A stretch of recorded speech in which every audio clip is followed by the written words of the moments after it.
저는 올해 77입니다. 15년 전 외동딸을 시집 보냈죠. 결혼식 날 딸의 하얀 드레스 자락을 바라보며 눈물을 흘렸던 기억이 납니다. 하지만 그때도 딸은 제 눈을 제대로 마주치지 않았어요. 어릴 적부터 그랬습니다. 딸은 제게 마음을 잘 열지 않는 아이였죠. 무슨 말을 걸어도 짧게 대답하고 학교에서 무슨 일이 있었는지 물어봐도 그냥요라는 말뿐이었습니다. 결혼 후에도 마찬가지였어요. 명절에나 얼굴 한번 보는 사이가 되었죠.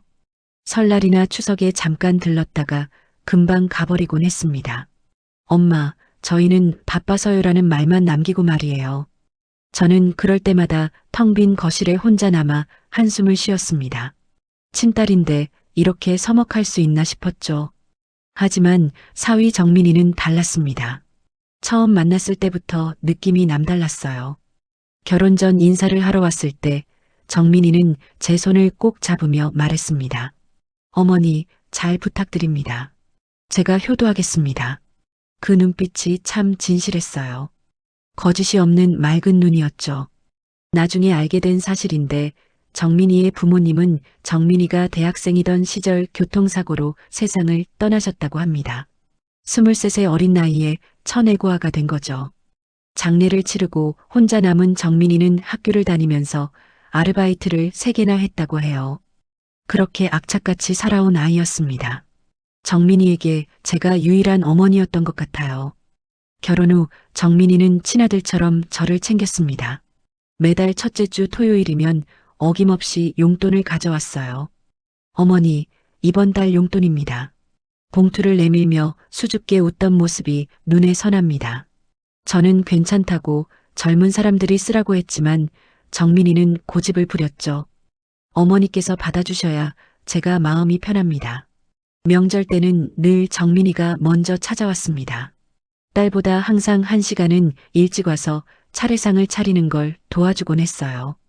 어머니 혼자 준비하시면 힘드시잖아요. 그러면서 능숙하게 전을 부치고 나물을 무쳤습니다.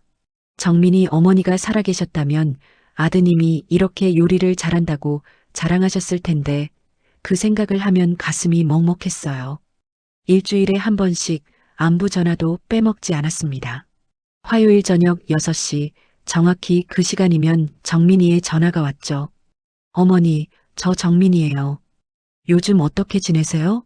목소리만 들어도 마음이 따뜻해졌습니다. 아픈 데는 없으신지, 식사는 잘 챙겨 드시는지, 밤에 잠은 잘 주무시는지 하나하나 물어봤어요. 저는 정민이와 통화할 때가 일주일 중 가장 행복했습니다. 반면 딸은 바쁘다며 전화도 잘 안 받았어요. 제가 먼저 전화를 걸어도 엄마 지금 회의 중이에요 하고 끊기 일쑤였죠. 한 달에 한 번이라도 통화하면 다행이었습니다. 그나마도 네, 알았어요 하는 짧은 대답뿐이었어요. 무슨 일이 있는지 잘 지내는지 물어봐도 다 괜찮아요 하고 말을 끊어버렸습니다.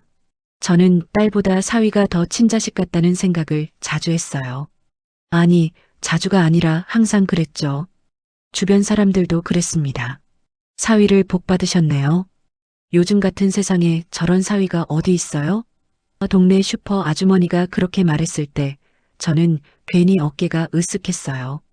작년 겨울에 제가 독감에 걸렸을 때였습니다. 고열에 몸을 가누지 못할 정도로 아팠죠. 딸한테 전화했더니 엄마 병원 가보세요. 약 먹으면 나을 거예요 하고는 끊어버렸습니다. 그날 저녁 정민이가 퇴근하자마자 달려왔어요. 어머니, 제가 모시고 갈게요. 정민이는 저를 부축해서 차에 태우고 병원으로 갔습니다. 응급실에서 링거를 맞는 내내 정민이는 제 옆을 지켰어요. 찬물에 수건을 적셔서 이마를 닦아주고 물을 떠다 주면서 약을 먹였습니다. 어머니, 조금만 참으세요. 금방 나으실 거예요. 그 모습을 보며 저는 눈물이 났어요. 친아들이 이보다 더 잘할 수 있을까 싶었죠.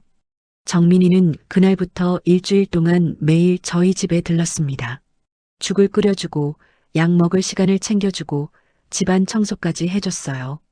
어머니가 건강하셔야 저도 마음이 편합니다. 정민이의 그 한마디에 저는 또 울컥했습니다. 딸은 제가 낳은 후에야 전화를 했어요. 엄마, 다 나았어요? 그게 전부였습니다. 병문안 한 번 오지 않았죠. 저는 그럴 때마다 서운했지만 정민이가 있어서 외롭지 않았어요. 정민이는 제 생일도 기억했습니다. 딸조차 잊어버리는 제 생일을 정민이는 꼭 챙겼어요. 케이크를 사들고 와서 어머니 생신 축하드립니다 하며 환하게 웃었죠. 촛불을 끄고 소원을 빌 때마다 저는 항상 같은 소원을 빌었습니다. 정민이가 건강하고 행복하게 살기를, 딸이 정민이를 잘 대해주기를 말이에요. 어느새 정민이는 제게 세상에서 가장 소중한 사람이 되어 있었습니다. 친자식보다 더 각별했죠. 정민이를 볼 때면 늘 이런 생각이 들었어요. 이 아이가 진짜 제 아들이었다면 얼마나 좋았을까. 하늘이 제게 준 선물 같은 사위였습니다. 그렇게 15년이 흘렀어요. 정민이와 딸의 결혼 생활은 겉으로 보기엔 평범했습니다. 특별히 싸우는 것 같지도 않았고, 그렇다고 애정이 넘치는 것 같지도 않았죠. 그저 담담하게 살아가는 부부처럼 보였어요. 저는 그게 그러려니 했습니다.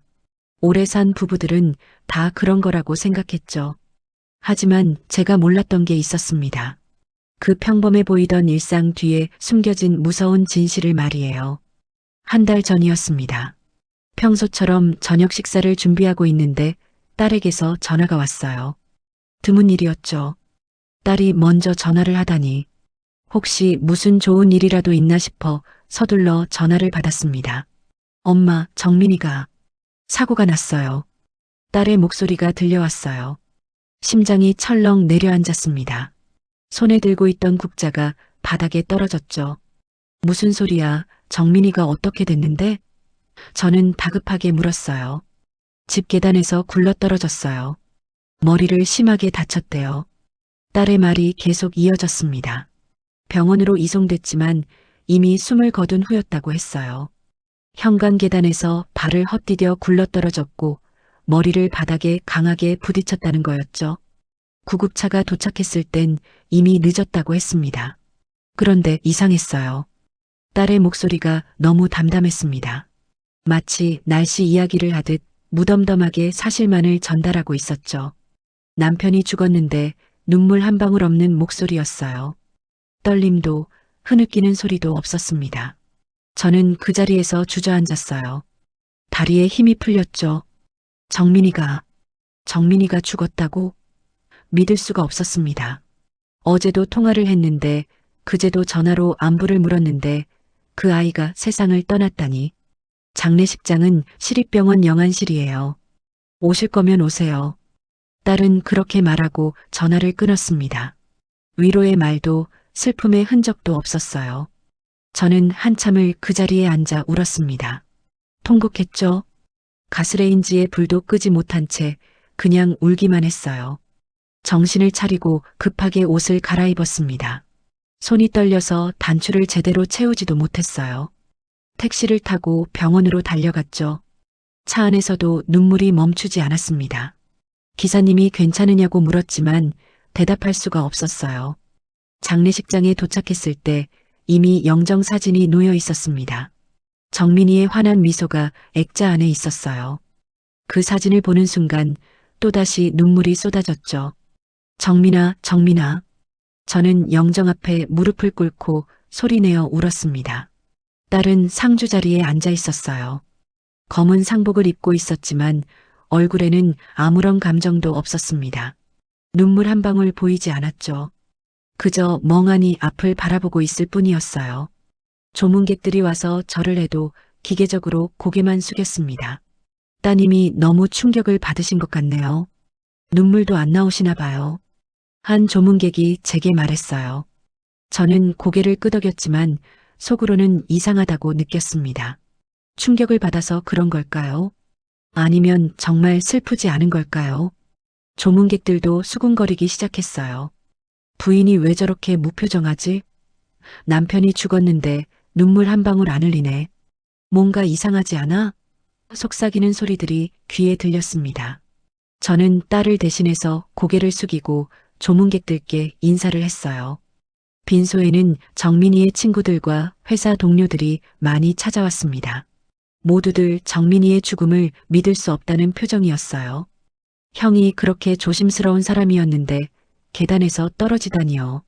한 친구가 고개를 저으며 말했습니다. 저는 장례를 치르는 3일 내내 식음을 전폐했어요. 입에 아무것도 넘어가지 않았습니다. 물 한 모금도 삼키기 힘들었죠. 친아들을 잃은 것처럼 슬펐어요. 아니, 어쩌면 친아들보다 더 슬펐는지도 모릅니다. 정민이는 제가 선택한 아들이었으니까요. 밤마다 빈소를 지키며 정민이의 영정을 바라봤어요. 정민아, 왜 이렇게 빨리 가버렸니? 어머니 혼자 두고 어떡하니? 속으로 수없이 중얼거렸습니다. 눈물이 마를 날이 없었죠. 딸은 그런 저를 보며 한숨만 내쉬었어요. 둘째 날 밤 제가 영정 앞에서 또 울고 있을 때였습니다. 딸이 다가와 차갑게 말했어요. 엄마, 이제 그만 우세요. 사람들이 봐요. 그 말을 듣는 순간 가슴이 찢어지는 것 같았습니다. 사람들이 본다고요. 남편이 죽었는데 사람들 시선이 중요한 거예요. 저는 딸을 똑바로 쳐다봤어요. 딸의 눈은 여전히 건조했습니다. 슬픔도 후회도 그 어떤 감정도 보이지 않았죠. 정민이는 내 남편이었어. 15년을 함께 산 사람이고. 그런데 넌 왜 눈물 한 방울 안 흘리니? 저는 참지 못하고 물었어요. 딸은 잠시 침묵하더니 말했습니다. 울고 싶어도 눈물이 안 나요. 어쩔 수 없잖아요. 그 말이 거짓말처럼 들렸어요. 울고 싶은데 눈물이 안 난다고요. 그럼 왜 목소리엔 슬픔이 전혀 없는 건가요? 왜 표정은 그렇게 차갑기만 한 건가요? 저는 더 이상 묻지 않았습니다. 물어봐야 소용없을 것 같았죠. 셋째 날 발인을 하는 날이었어요. 정민이의 관이 운구차에 실렸습니다. 저는 그 모습을 보며 또다시 울음을 터뜨렸어요. 정민아, 정민아. 관을 붙잡고 싶었지만 힘이 없었습니다. 화장장으로 가는 길에도 눈물이 멈추지 않았어요. 정민이가 제가 되어 작은함에 담기는 모습을 보며 저는 쓰러질 것 같았습니다. 주변 사람들이 저를 부축했죠. 딸은 그런 저를 멀찍이서 바라보고만 있었어요.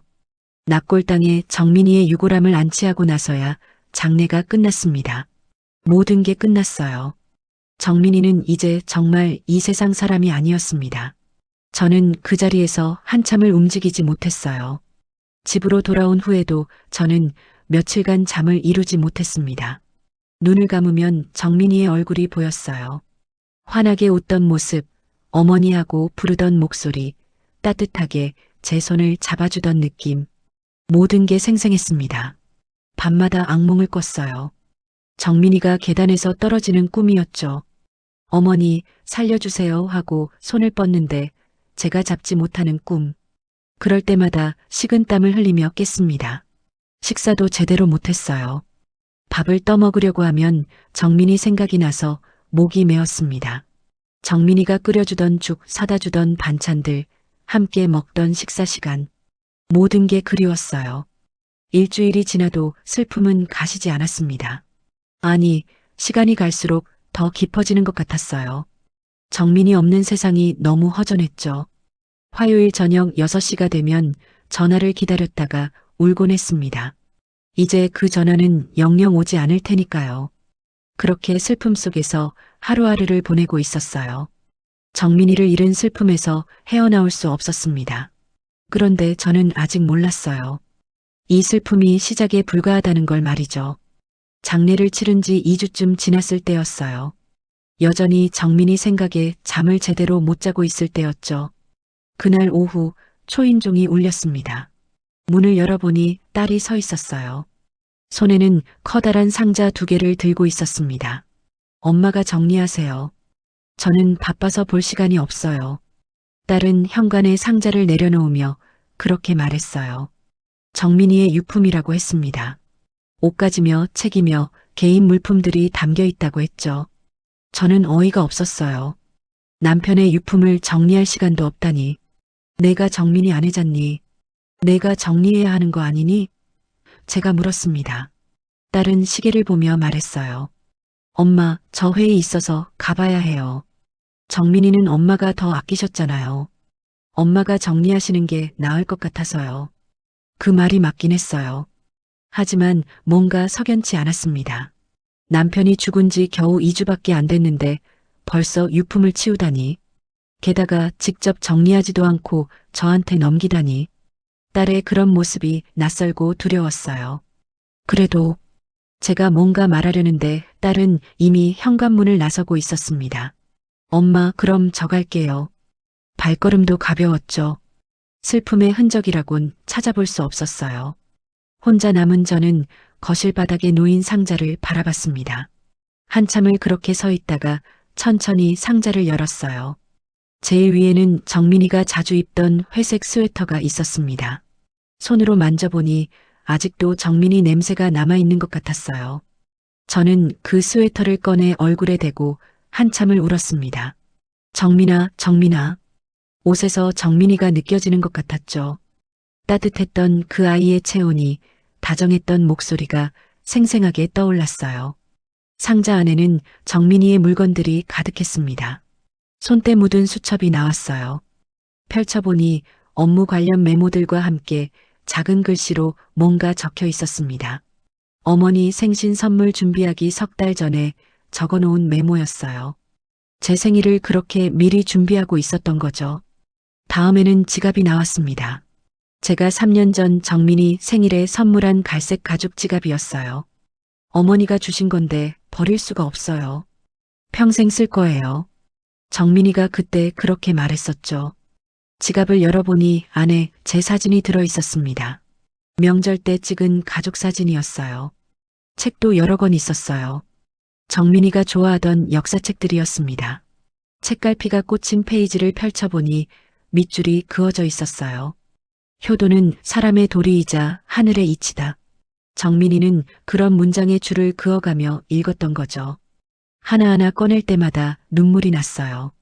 모든 게 정민이를 떠올리게 했습니다. 양말 한 켤레, 낡은 넥타이, 볼펜 하나까지. 그 모든 것이 그리웠어요.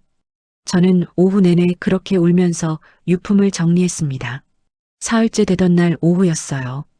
두 번째 상자를 열었습니다. 이 상자에는 서류 가방과 파일들이 들어 있었어요. 정민이가 회사에서 쓰던 가방이었죠. 낡았지만 정민이는 이 가방을 좋아했습니다. 튼튼해서 좋아요. 그렇게 말하며 계속 사용했었어요. 가방을 열었을 때 서류 몇 장과 펜꽂이가 보였습니다. 저는 하나씩 꺼내기 시작했어요. 회사 서류들, 명함들, 메모지들. 평범한 물건들이었죠. 그런데 펜꽂이 안에 이상한 게 하나 있었어요. 펜처럼 생긴 물건이었는데 뭔가 달랐습니다. 일반 볼펜보다 조금 두꺼웠고 무게도 더 나갔어요. 처음엔 그냥 고급 볼펜인 줄 알았습니다. 자세히 살펴보니 옆면에 작은 버튼이 있었어요. 빨간색 버튼과 검은색 버튼 두 개였죠. 이상하다 싶어서 빨간 버튼을 무심코 눌렀습니다. 그 순간 삐 하는 소리가 났어요. 깜짝 놀라서 펜을 떨어뜨릴 뻔했습니다. 그런데 곧바로 목소리가 흘러나왔어요. 녹음된 목소리였죠. 이건 펜이 아니라 녹음기였던 겁니다. 엄마를 그린힐 요양원에 보내면 돼. 딸의 목소리였어요. 너무 또렷해서 바로 알아들을 수 있었습니다. 저는 숨이 멎는 것 같았어요. 그린힐 요양원이라고요. 저를 요양원에 보낸다고요. 처음에는 무슨 내용인지 잘 이해가 되지 않았습니다. 언제 나눈 대화인지 왜 이런 얘기를 하는 건지 알 수가 없었어요. 하지만 계속 들어야 할 것 같았습니다. 떨리는 손으로 녹음기를 꽉 잡았어요. 보험금 수령자가 나니까 3년 안에 돌아가시면 5억은 받아. 딸의 목소리가 계속 이어졌습니다. 차갑고 계산적인 목소리였어요. 마치 사업 계획을 설명하는 것처럼 담담하게 말하고 있었죠. 온몸에 소름이 돋기 시작했습니다. 그린힐 요양원. 저도 그곳에 대해 들어본 적이 있었어요. 동네에서 악명 높은 곳이었죠. 그곳에 들어간 노인들이 모두 3년 안에 세상을 떠난다는 소문이 있었습니다. 학대가 심하고 관리가 엉망이라는 얘기도 있었고요. 그런 곳에 저를 보내려고 했다는 겁니까? 아니, 보내서 죽게 만들려고 계획했다는 건가요? 보험금을 타기 위해서. 저는 믿을 수가 없었어요. 제 친딸이 그런 생각을 했다니. 당신 미쳤어? 어머니를 그런 곳에 보낸다고? 이번엔 정민이 목소리가 들렸습니다. 분노로 떨리는 목소리였어요. 정민이는 화가 나 있었죠. 딸의 계획에 강하게 반대하고 있었습니다. 저는 녹음기를 든 손이 부들부들 떨렸어요. 심장이 미친 듯이 뛰었습니다. 숨쉬기가 힘들었죠. 하지만 끝까지 들어야 했어요. 무슨 일이 있었는지 알아야 했습니다. 녹음은 계속 이어졌어요. 딸과 정민이의 말싸움 소리가 들렸습니다. 점점 격해지고 있었어요. 저는 바닥에 주저앉아 녹음기를 귀에 바짝 댔습니다. 온몸이 얼어붙는 것 같았어요. 딸이 제 친딸이 저를 죽음으로 내몰려고 했다는 사실이 재산과 보험금 때문에 그게 믿어지지 않았습니다. 정민이는 그걸 막으려고 했던 거예요. 저를 지키려고 했던 겁니다. 그래서 이렇게 녹음까지 해두었던 거죠. 혹시 모를 상황에 대비해서 눈물이 또다시 쏟아졌어요. 하지만 이번엔 슬픔만이 아니었습니다. 분노와 배신감, 그리고 정민이에 대한 고마움이 뒤섞인 복잡한 감정이었죠. 저는 녹음기를 놓지 않았어요. 끝까지 들어야 했습니다. 녹음은 계속 이어졌어요. 딸의 냉정한 목소리가 다시 들렸습니다. 엄마를 그린힐 요양원에 보내면 돼. 보험금 수령자가 나니까 3년 안에 돌아가시면 5억은 받아. 5억? 딸은 정확한 금액까지 계산하고 있었어요. 제 목숨의 값을 매기고 있었던 겁니다. 저는 가슴이 무너져 내리는 것 같았어요. 이게 정말 제 딸이 한 말인가요? 그린힐 요양원은 이 지역에서 악명이 자자한 곳이었습니다. 작년에도 뉴스에 나왔었죠. 노인 학대 의혹으로 조사를 받았다고. 그곳에 들어간 노인들이 모두 3년 안에 세상을 떠난다는 소문이 파다했어요. 동네 슈퍼 아주머니가 그러더군요. 거기는 절대 가면 안 돼요. 들어간 사람들 멀쩡하다가도 금방 죽어요. 식사도 제대로 안 주고 약도 제때 안 준다는 얘기도 있었습니다. 심지어 폭행까지 있다는 소문도 있었어요. 제 귀를 의심했지만 분명했습니다. 딸의 목소리가 맞았어요. 억양도 말투도 다 똑같았죠. 저를 그런 곳에 보내서 죽게 만들겠다는 계획. 그것도 보험금을 타기 위해서. 당신 미쳤어? 어머니를 그런 곳에 보낸다고? 정민이의 목소리가 터져나왔습니다. 분노로 떨리고 있었어요. 지금까지 한 번도 들어보지 못한 정민이의 화난 목소리였죠. 정민이는 항상 차분하고 온화한 사람이었는데 이렇게 격양된 모습은 처음이었어요. 뭐가 문제야? 시어머니도 아니고 친엄마인데. 딸의 대답이 들렸습니다. 너무나 태연했어요. 마치 날씨 얘기를 하듯 담담한 목소리였죠. 친엄마라는 게 뭐가 문제냐고. 오히려 친엄마니까 괜찮다는 투였습니다. 어차피 오래 못 사실 거 빨리 정리하는 게 나아. 정리. 딸은 저를 정리해야 할 대상으로 보고 있었어요. 사람이 아니라 처리해야 할 짐으로 본 겁니다. 저는 그 자리에서 완전히 주저앉아 버렸어요. 다리에 힘이 하나도 없었습니다. 숨이 막혀왔어요. 가슴을 짓누르는 것 같았죠. 이게 제가 낳아서 키운 딸인가요? 제가 밤새워 돌보고 아파서 올 때 안아주고 대학 보내고 결혼시킨 딸이 맞나요? 지금 무슨 소리 하는 거야? 정민이의 목소리가 더욱 커졌습니다. 정말 화가 난 거였어요. 정민이는 계속 말을 이었습니다. 어머니가 우릴 얼마나 잘해주셨는데 당신 결혼식 비용도 전부 어머니가 대주셨잖아. 맞아요. 제가 다 해줬죠. 결혼식 비용만 해도 5천만 원이 넘었어요. 당시 제 예금을 거의 다 털었습니다. 딸이 원하는 대로 호텔에서 식을 올리게 해주고 드레스도 비싼 걸로 맞춰주고 신혼여행도 유럽으로 보내줬어요. 그게 다가 아니었습니다. 신혼집 전세금도 제가 보태줬죠. 3억짜리 아파트였는데 딸 부부가 돈이 모자란다고 해서 1억을 보탰어요. 나중에 갚을게요, 엄마. 딸이 그렇게 말했었죠. 하지만 한 번도 갚지 않았습니다. 그러니까 이제 보답할 때 된 거지. 딸의 목소리가 차갑게 이어졌어요. 보답. 딸은 이제 보답할 때라고 했습니다. 저를 죽음으로 내모는 게 보답이라고요. 엄마 명의 아파트도 내가 상속받으면 10억은 되고, 아파트, 제가 평생 모아서 산 이 아파트를 딸은 벌써 계산하고 있었어요. 시세가 10억 정도 된다는 것도 알고 있었죠. 보험금 5억에 아파트 10억? 합치면 15억입니다. 딸은 제 재산과 보험금을 노리고 있었던 겁니다. 저를 죽음으로 내몰아서 그 돈을 차지하려는 거였어요. 친딸이 친엄마한테 이럴 수 있나요? 저는 녹음기를 든 손이 바들바들 떨렸습니다. 15년 전 생각이 났어요. 딸이 결혼한다고 했을 때 저는 정말 기뻤습니다. 비록 딸이 저한테 차갑게 굴긴 했지만 그래도 행복하게 살았으면 했어요. 좋은 신랑을 만나서 잘 살기를 바랐죠. 그래서 제가 가진 거의 모든 걸 쏟아부었어요. 딸의 결혼을 위해서, 딸의 미래를 위해서, 제 노후 자금도 아껴가며 딸한테 다 해줬습니다. 그런데 이게 제가 받을 보답이었나요? 당신 정말 미쳤어. 사람이 어떻게 그럴 수 있어? 정민이의 목소리가 떨리고 있었어요. 믿을 수 없다는 듯이 말하고 있었죠. 정민이도 충격을 받은 게 분명했습니다. 15년을 함께 산 아내가 이런 사람일 줄 몰랐던 거예요. 당신이 뭘 안다고 그래. 내 인생에 간섭하지 마. 딸이 쏘아붙였습니다. 목소리에 짜증이 가득했어요. 정민이한테 화를 내고 있었죠. 저를 지키려는 정민이한테 말입니다. 간섭이 아니야. 이건 범죄야. 살인이라고. 정민이가 소리쳤어요. 맞아요. 이건 살인 계획이었습니다. 딸은 저를 죽이려고 한 거예요. 직접 손을 쓰진 않지만 그린힐 요양원에 보내면 저는 죽을 거라는 걸 알고 있었던 겁니다. 저는 온몸이 얼음장처럼 차가워졌어요. 친딸한테 살해당할 뻔한 겁니다.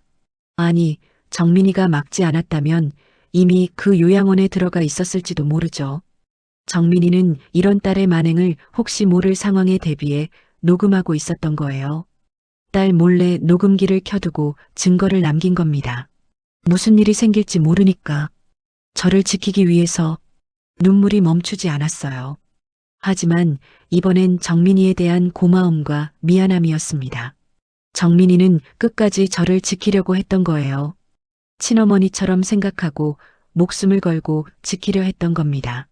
반면 제 친딸은 저를 죽이려 했어요. 돈 때문에, 15억이라는 돈 때문에 친엄마를 죽음으로 내몰려고 했던 겁니다. 세상이 무너지는 것 같았어요. 저는 녹음기를 꼭 쥐고 바닥에 엎드려 울었습니다. 정민아, 미안해. 미안해. 계속 중얼거렸어요. 정민이가 저를 지키려다 어떻게 됐는지 아직 모르지만 분명 좋지 않은 일이 있었을 겁니다. 녹음은 아직 끝나지 않았어요. 딸과 정민이의 말싸움은 계속되고 있었습니다. 저는 떨리는 손으로 녹음기의 볼륨을 조금 더 높였어요. 끝까지 들어야 했습니다. 무슨 일이 있었는지 정확히 알아야 했어요. 심장이 터질 것 같았지만 참았습니다. 숨이 막혔지만 계속 들었어요. 제 귀로 직접 확인해야 했습니다. 정민이한테 그리고 저한테 무슨 일이 일어났는지 말이죠. 녹음은 계속 이어졌어요. 딸과 정민이의 말싸움은 점점 더 격해지고 있었습니다. 두 사람의 목소리가 높아지고 있었어요. 특히 정민이의 목소리에는 절박함이 묻어났죠. 당신 정신 차려. 어머니한테 그럴 수는 없어. 정민이가 다급하게 말했습니다. 딸을 설득하려는 게 목소리에서 느껴졌어요. 하지만 딸은 듣지 않았죠. 내가 있는 한 절대 그런 일은 없을 거야. 정민이의 목소리는 단호했습니다. 저를 지키겠다는 강한 의지가 담겨 있었어요. 정민이는 끝까지 딸의 계획을 막으려 했던 겁니다. 제 목숨을 구하려고 했던 거죠. 뭐, 당신이 뭔데 내 일에 간섭해? 딸이 소리쳤어요. 화가 난 목소리였습니다. 정민이한테 대드는 목소리였죠. 결혼 15년 동안 한 번도 들어본 적 없는 딸의 목소리였어요. 내 엄마고 내 재산이야. 딸의 말에 저는 또다시 가슴이 무너졌습니다. 내 엄마. 딸은 저를 소유물처럼 말하고 있었어요. 그리고 내 재산. 이미 제 재산을 자기 것으로 여기고 있었던 겁니다. 재산이 그렇게 중요해? 사람 목숨보다? 정민이가 믿을 수 없다는 듯 물었어요. 목소리가 떨리고 있었습니다. 정민이도 충격을 받은 게 분명했죠. 15년을 함께 산 아내가 이런 사람일 줄 몰랐던 거예요. 당신 지금 살인 계획을 세우고 있는 거라고. 정민이가 또박또박 말했습니다. 살인 계획. 맞아요. 딸이 세운 건 살인 계획이었어요. 친엄마를 죽이려는 계획이었죠. 저는 녹음기를 든 손에 힘을 더 주었습니다. 시끄러워. 당신이 뭘 안다고. 딸이 고함을 질렀어요. 완전히 이성을 잃은 목소리였습니다. 저는 이런 딸을 본 적이 없었어요. 아니, 어쩌면 이게 딸의 진짜 모습이었는지도 모르죠. 제가 모르고 있었던 딸의 본 모습. 엄마는 어차피 나한테 짐일 뿐이야. 짐? 딸은 저를 짐이라고 했어요. 부담스러운 짐. 빨리 치워야 할 짐. 저를 낳아준 엄마가 아니라 그냥 짐으로 본 겁니다. 눈물이 또다시 쏟아졌어요. 그때였습니다. 갑자기 무언가 부딪히는 소리가 들렸어요. 억하는 작은 신음소리도 함께 들렸죠. 정민이의 목소리 같았어요. 그리고 바로 이어서 밀치는 소리가 났습니다. 탁 하는 소리였어요. 뭔가 세게 밀린 것 같았죠. 저는 숨을 멈췄습니다. 심장이 빠르게 뛰기 시작했어요. 으악! 정민이의 비명이 터져 나왔습니다. 공포에 질린 비명이었어요. 그 소리를 듣는 순간 저는 온몸이 굳어버렸죠. 무슨 일이 일어난 건가요? 쿵쾅쾅쾅. 계단을 굴러 떨어지는 소리였습니다. 생생하게 녹음되어 있었어요. 한 계단, 두 계단, 세 계단. 몇 계단을 굴러 떨어지는지 셀 수 있을 정도로 또렷했죠. 쿵. 마지막으로 무거운 소리가 났어요. 바닥에 떨어진 소리 같았습니다. 그리고는 아무 소리도 들리지 않았어요. 정민이의 목소리도 신음도 아무것도 없었죠. 헉! 헉! 딸의 숨소리만 들렸습니다. 거칠게 숨을 몰아쉬는 소리였어요. 당황한 게 목소리에서 느껴졌죠. 발소리도 들렸습니다. 급하게 계단을 내려가는 소리였어요. 정민아? 정민아? 딸이 부르는 소리가 들렸습니다. 하지만 정민이는 대답하지 않았어요. 아무 소리도 없었죠. 정적만이 흘렀습니다. 그 후로는 정말 아무 소리도 들리지 않았어요. 딸의 발소리가 멀어지는 소리만 희미하게 들렸습니다. 그리고 딸랑하는 소리. 아마 전화를 꺼는 소리 같았어요. 저는 녹음기를 바닥에 떨어뜨렸습니다. 손에서 저절로 미끄러져 떨어졌어요. 아, 비명이 터져 나왔죠. 제 입에서 나온 소리인지도 모를 정도로 날카로운 비명이었습니다. 온몸이 얼음장처럼 차가워졌어요. 손끝부터 발끝까지 모든 감각이 사라지는 것 같았죠. 머리가 하얘졌습니다. 아무 생각도 나지 않았어요. 정민이가 계단에서 떨어진 겁니다. 딸한테 밀려서 저를 지키려다가 딸의 살인 계획을 막으려다가 정민이는 그렇게 죽은 거예요. 한 달 전 딸이 전화로 한 말이 떠올랐습니다.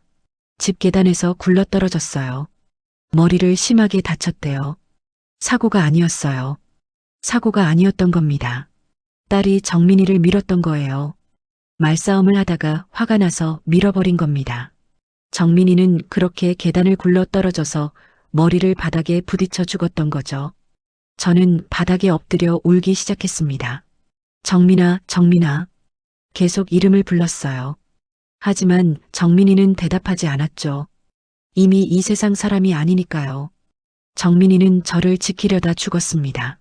친딸한테 살해당할 뻔한 저를 구하려다 목숨을 잃은 거예요. 제가 낳지도 않은 사위가 제 친딸보다 더 저를 사랑했던 정민이가 그렇게 떠난 겁니다. 가슴이 찢어지는 것 같았어요. 아니, 실제로 찢어지고 있었는지도 모르죠. 숨을 쉴 수가 없었습니다. 공기가 목으로 넘어가지 않았어요. 장례식장에서 딸이 눈물 한 방울 흘리지 않았던 이유를 이제 알았습니다. 딸이 무표정했던 이유도 알았어요. 딸은 자기가 정민이를 죽였다는 걸 알고 있었던 겁니다. 그래서 슬퍼할 수 없었던 거예요. 아니, 슬퍼하지 않았던 거죠. 자기 손으로 죽인 사람을 위해 눈물을 흘릴 수는 없었을 테니까요. 엄마, 이제 그만 우세요. 사람들이 봐요. 딸이 장례식장에서 했던 말도 이제 이해가 됐습니다. 딸은 제가 우는 게 부담스러웠던 거예요. 자기 죄책감을 자극하니까요. 아니, 어쩌면 죄책감조차 없었을지도 몰라요. 딸에게 정민이는 그저 방해물이었을 테니까요. 저를 죽음으로 내몰려는 계획을 막은 방해물. 그걸 제거했을 뿐이었던 거죠. 저는 한참을 바닥에 누워 울었습니다. 얼마나 울었는지 모르겠어요. 시간 감각이 없었죠. 해가 지고 어두워졌는데도 저는 움직이지 못했습니다. 바닥에 떨어진 녹음기가 보였어요. 빨간 불빛이 깜빡이고 있었죠. 아직 녹음이 더 남아있는 것 같았습니다. 하지만 저는 더 들을 용기가 없었어요. 정민이가 저를 지키려다 죽었어요. 제 친딸한테 살해당했죠. 이 사실을 어떻게 받아들여야 할까요? 저는 어떻게 해야 하는 건가요? 녹음기를 보며 저는 결심했습니다. 이건 경찰에 신고해야 해요. 딸이 한 짓을 세상에 알려야 합니다. 정민이를 위해서라도 그래야 했어요. 떨리는 손으로 녹음기를 다시 집어들었습니다. 이제 무엇을 해야 할지 알았어요. 비록 친딸이지만 정의를 위해 해야 할 일이 있었습니다. 한참을 그 자리에 멍하니 앉아 있었어요. 얼마나 시간이 지났는지 알 수 없었습니다. 창밖은 이미 어두워져 있었죠. 거실 바닥에 떨어진 녹음기만 빨갛게 깜빡이고 있었어요. 정민이 얼굴이 계속 떠올랐습니다. 환하게 웃던 모습, 어머니하고 부르던 목소리, 따뜻하게 제 손을 잡아주던 느낌. 그 모든 게 생생했어요. 그리고 이제 영영 볼 수 없다는 사실도요. 저는 떨리는 손으로 전화기를 집어들었습니다. 번호를 누르는 손가락이 마음대로 움직이지 않았어요. 몇 번이나 잘못 눌러서 다시 했죠. 간신히 112를 눌렀습니다. 신호음이 울렸어요. 한 번, 두 번, 세 번. 그리고 전화가 연결됐습니다. 112입니다. 무슨 일이십니까? 경찰의 목소리가 들렸어요. 침착하고 또렷한 목소리였죠. 하지만 저는 대답할 수가 없었습니다. 목이 메어서 말이 나오지 않았어요. 여보세요? 괜찮으세요? 경찰이 다시 물었습니다. 걱정하는 목소리였어요. 저는 입을 열려고 했지만 흐느끼는 소리만 나왔죠. 천천히 말씀하세요. 무슨 일이신가요? 경찰의 다정한 말에 저는 간신히 입을 열었습니다. 사람이 죽었어요. 떨리는 목소리로 말했어요.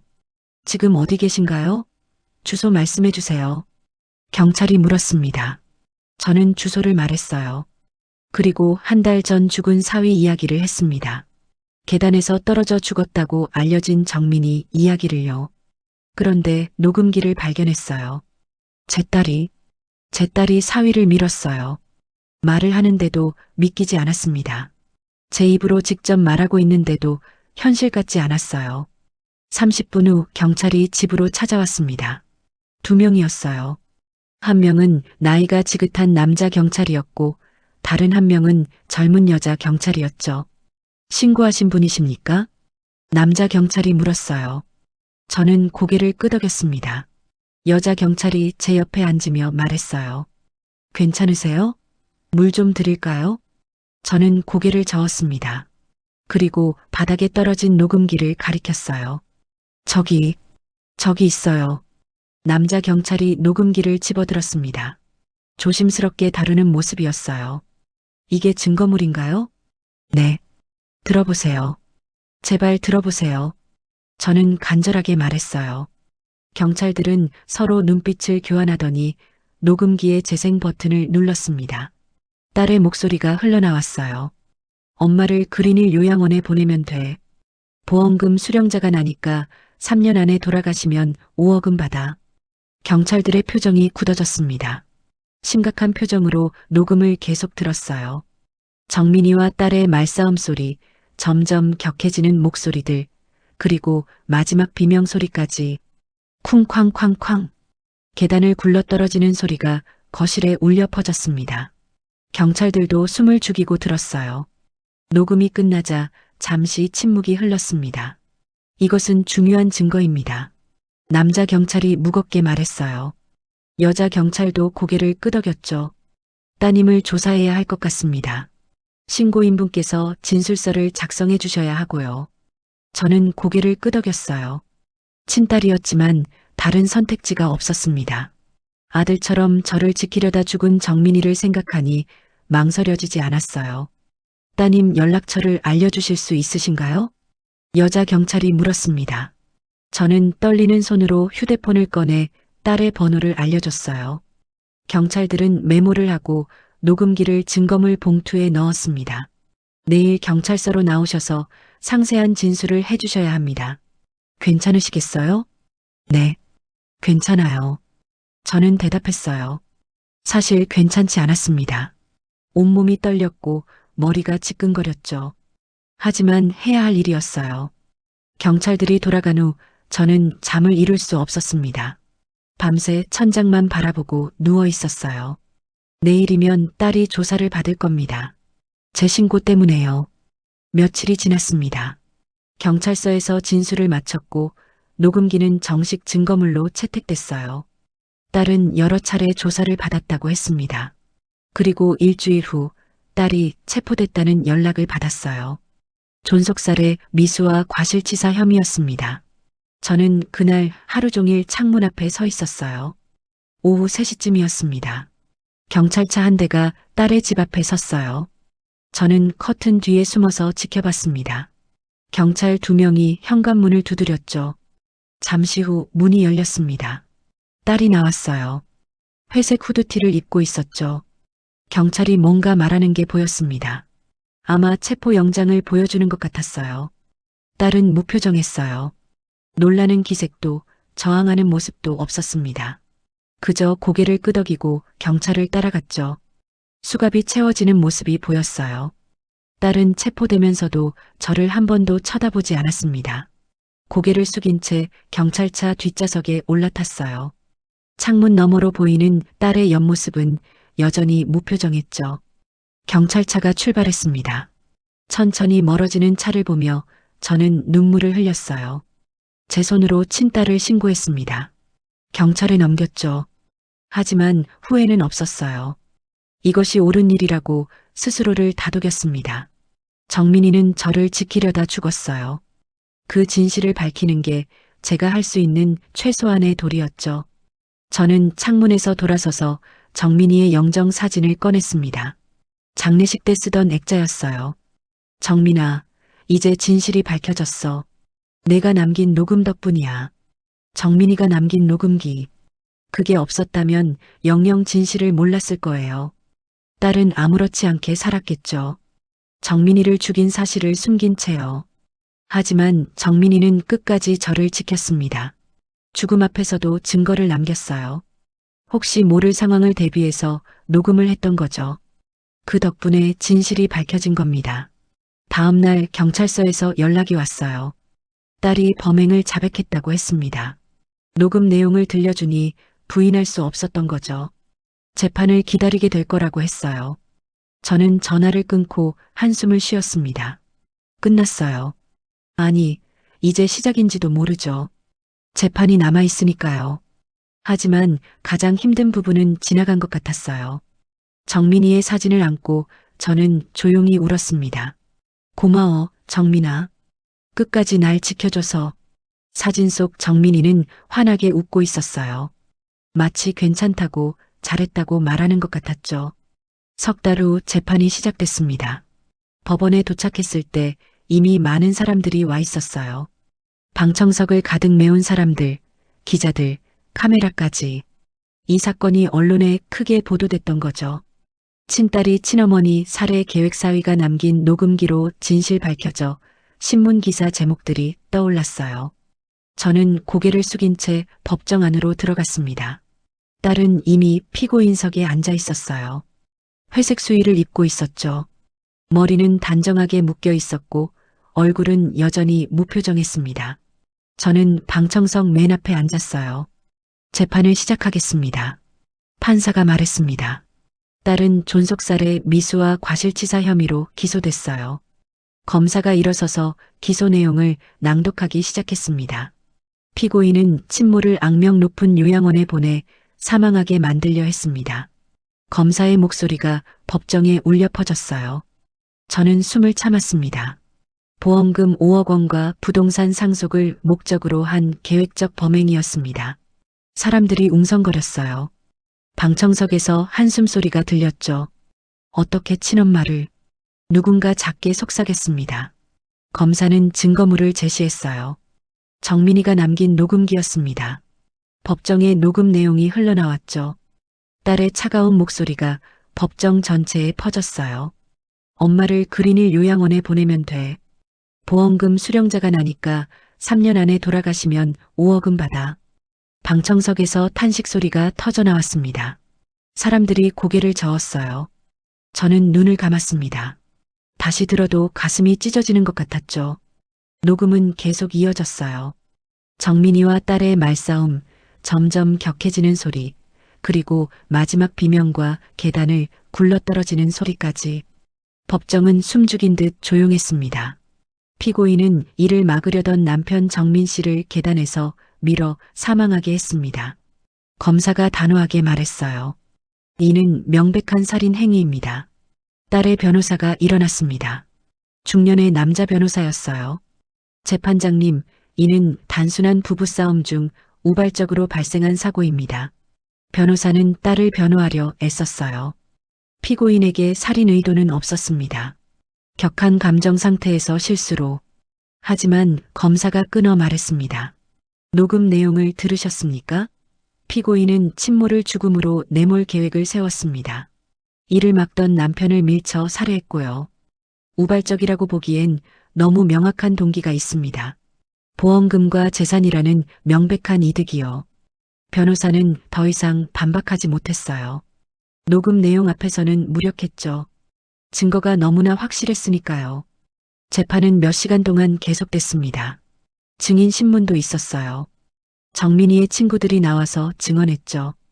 형은 장모님을 정말 친어머니처럼 모셨습니다. 절대 그냥 넘어갈 뿐이 아니었어요. 저도 증언대에 섰습니다. 떨리는 목소리로 정민이가 얼마나 저를 잘 대해줬는지 말했어요.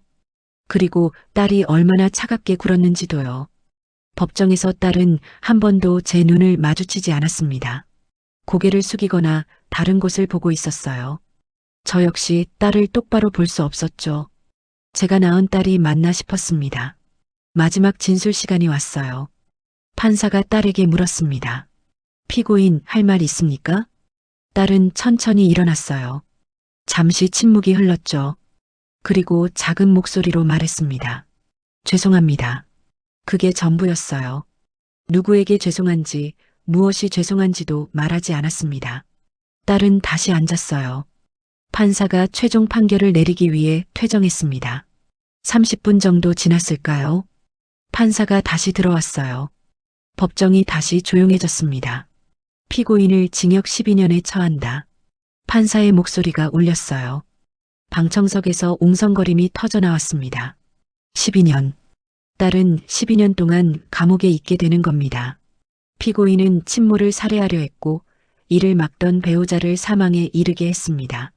판사가 판결문을 낭독했어요. 이는 용서받을 수 없는 중대한 범죄입니다. 딸은 아무런 반응도 보이지 않았어요. 그저 고개를 숙이고 있을 뿐이었죠. 교도관들이 다가와 딸을 일으켰습니다. 딸은 법정을 나서며 한 번도 뒤돌아보지 않았어요. 저를 한 번도 쳐다보지 않았죠. 그렇게 딸은 사라졌습니다. 저는 법정 밖으로 나왔어요. 복도에 주저앉아 한참을 울었습니다. 정민아, 정민아. 계속 이름을 불렀어요. 가방에서 정민이의 영정 사진을 꺼냈습니다. 작은 액자에 담긴 사진이었어요. 저는 그 사진을 꼭 안았죠. 정민아, 이제 됐어. 진실이 밝혀졌어. 사진 속 정민이는 환하게 웃고 있었어요. 어머니, 괜찮으세요? 하고 물어보는 것 같았습니다. 저는 고개를 끄덕였어요. 집으로 돌아온 후 저는 혼자가 됐습니다. 딸도 없고 정민이도 없는 세상이었죠. 하지만 외롭지 않았어요. 정민이가 항상 제 곁에 있는 것 같았으니까요. 저는 이제 죽는 날까지 정민이를 기억하며 살기로 했습니다. 저를 친어머니처럼 사랑하고 지켜주려 했던 정민이를요. 목숨을 걸고 저를 지킨 그 아이를요. 매달 첫째 주 토요일이면 정민이의 산소를 찾아갑니다. 정민이가 저한테 용돈을 가져오던 날이에요. 이제는 제가 정민이를 찾아가는 날이 됐죠. 산소 앞에 제사상을 차립니다. 정민이가 좋아하던 음식들을 준비해 가요. 불고기, 잡채, 과일들. 정성스럽게 차리고 절을 올립니다. 정민아, 엄마 왔어. 잘 지내고 있지? 혼잣말처럼 중얼거려요. 바람이 불면 정민이가 대답하는 것 같았습니다. 고마워, 정민아. 날 지켜줘서, 끝까지 날 버리지 않아줘서. 눈물이 또 나왔어요. 하지만 슬픈 눈물만은 아니었습니다. 고마운 마음도 있었죠. 저는 앞으로도 계속 정민이를 기를 겁니다. 제 남은 인생 동안 정민이를 잊지 않을 거예요. 그리고 제가 먼저 세상을 떠나면 꼭 하늘에서 다시 만날 겁니다. 그때 정민이한테 말할 거예요. 평생 하지 못했던 말을요. 고맙다, 아들아. 정말 고마웠어. 내가 있어서 어머니는 행복했단다. 그리고 정민이를 꼭 안아줄 겁니다. 이 세상에서 하지 못했던 포옹을요. 저는 창문 밖을 바라봤어요. 해가 지고 있었습니다. 노을이 아름다웠죠. 정민이도 저 하늘 어딘가에서 이 노을을 보고 있을까요? 정민아, 기다려. 어머니도 곧 갈게. 저는 조용히 중얼거렸어요. 그리고 정민이의 사진을 가슴에 안았습니다. 따뜻한 온기가 느껴지는 것 같았어요. 정민이가 곁에 있는 것 같았죠. 이제 저는 알아요. 진짜 가족은 피로 정해지는 게 아니라는 걸요. 마음으로 정해지는 거예요. 정민이는 제 진짜 아들이었습니다. 그리고 영원히 제 아들로 남을 겁니다.